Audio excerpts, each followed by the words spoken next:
Well, how do there, chums? And as I, Captain Stephen, today, chums, for you guys out there in the viewerverse, I'm going to be speed running the weekend Quicksilver mission. And this week's Quicksilver mission is hunting the dangerous flora. Well, dangerous, hazardous, same sort of thing. The floral menace is what it's called. So let's hit on this and let's go. So I'm going to turn off my network settings. There's two reasons I'm turning off my network settings. One, so other players don't zap the same plants I'm trying to zap.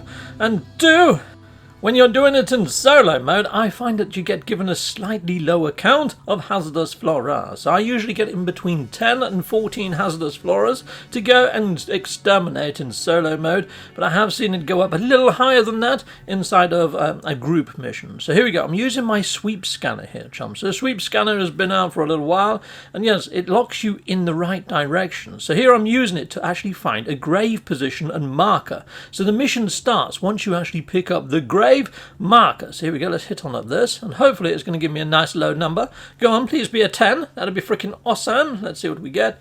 Heck yes. Hello, lightbulb head. Leave, and we have a 10. Fantastic.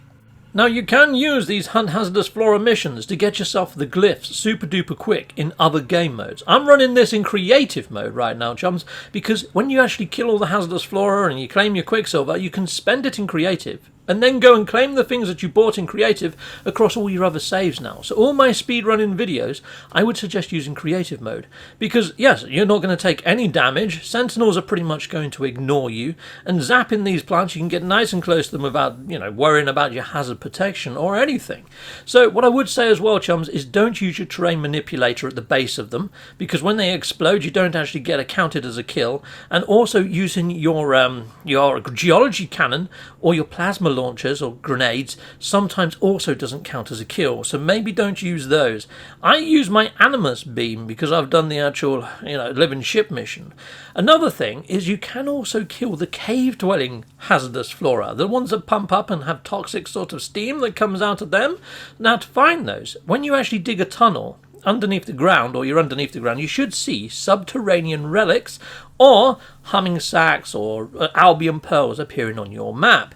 In this planet, it seems to be subterranean relics are the item of choice. So all you need to do is lock onto one of those, dig until you actually reach them, and there you go, you found yourself a cave. So that's a nice little tip there for finding natural formed caves with just using your scanner. So there we are. Heck yes, and we've worked our way into a cave. There's the vortex cubes right there, and then from here you should hopefully find yourself some hazardous flora. Now normally the hazardous flora in caves is quite abundant in caves, yet in creative mode not so much. I don't find a single one. I went through 5 different caves. So I went into my old sort of expedition save. And yeah, there you go. There's 4 of them right there. And you can tell that I'm in a different save other than creative, because now I'm being bothered by frickin' sentinels. Get out of it, sentinel. I'm doing a video. I'm trying to show them what hazardous plants look like inside of caves. So yeah, do one. There we go. Let's zap this. There we go. The sentinel will go blue when it's alerted. Stop hitting stuff when it's blue, or else it will go red and then it will lock onto you. Wait till it goes white again. There you go. And yeah, I stuck away my multi-tool. I'm going to wait till he's not looking directly at me like he is right now, and then I'm just going to blast the last one. You'll see he goes blue again, but he won't go red. There we are. Excellent. Awesome. And as you can see here, this cave is massive. Now, I would expect to see a lot more hazardous flora in here, because normally this is the quickest way to do this mission. It's just to find yourself a cave, and you've done within like 2 minutes, because the hazardous flora is quite abundant in caves normally, yet this cave and this whole planet seems to be very sparse and barren of hazardous flora inside of caves. The caves here, though, are very pretty, I must say. I really do like the caves on this planet. There's a lot of frickin' creatures as well there, so sometimes it can be a bit hard to spot the hazardous flora in caves, and sometimes it doesn't give you a marker until they're actually on you, and sometimes they don't spawn in until you're actually standing on them, which doesn't help. So there we go, people. So for this planet, what I would say the best tips are is just to stay on the actual land and just run around the land, zapping all the hazardous flora, using your sweep scanner as an indication of where to go. The actual land is full of hazardous flora. I mean, look, I'm still looking in this freaking cave to see if I can find some more hazardous flora. I'm a little bit beggar for belief, to be fair, that there isn't loads of hazardous flora in here. Yes, no, this mission, don't try this one. It's a bit lackluster. Anyhow, We're back on surface, and there's my sweep scanner kicking in, and look at that, there's two hazardous floras right next to each other. Now on this planet you are going to find these pumpy plants, but you also do find the sort of Venus flytrap ones. I didn't come across a single whipping plant on this planet, but that could have just been me. But yeah, it's just been pumping plants, and also the sort of like hazardous flora, the little sort of Venus flytrappy flat ones. That's all I've come across anyhow. But it was super easy on the planet's surface. You're not going to have any problems running this one this week, really, chums. And yes, a speed running video probably wasn't really overly worth doing, yet I'm hoping that it's given you a few tips there. If you are running it in other game modes, perhaps looking for the caves using the method I gave might be a good idea to shelter from storms and get away from sentinels. So there you go, hopefully there's a few tips for different game modes, but creative mode, it's nice and easy just using your sweep scanner on the actual surface. So there we go, I've pretty much completed the mission. We're going to be heading up into the Nexus and claiming our Quicksilver reward. And yeah, like I say, now you can actually purchase the things in the Quicksilver store and claim them across saves. So yeah, running it in creative mode is my biggest tip for doing any of the weekend missions.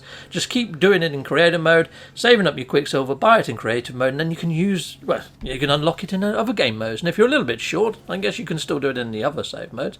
Or you could just fire up another creative save, I guess, and double it up, but who knows. Anyhow, let's go on over here, and here we are. Let's interface with this, and let's claim my Quicksilver. Now I suppose if you've got your exomech, you can always traverse the planet in your exomech. That would negate the storms in other modes, like perma or survival or even normal mode. But here we go, let's go see Johnny 5. Hello there, Johnny 5, the Quicksilver Synthesis Merchant. That's a real freaking long name. Johnny 5 is far better. He does look like Short Circuit. We've got 74% on the final tier. I think that might be done by the end of the weekend, chums. Hopefully, with a little bit of luck. Anyway, there we go, chums. That's it. Until next time, you've been freaking awesome. Goodbye, goodbye, and goodbye again. Well, thank you very much for watching. If you like what you see, please hit a like and a subscribe. And I'd like to say a massive, great big thank you to all of my backers over on Patreon and over on YouTube membership. Thanking you, backers. And if you want to support this channel, just don't skip the adverts. That throws revenue down my avenue. Or yeah, just stay with Captain Steve that little bit longer and hit something on this screen. There's merch here now too.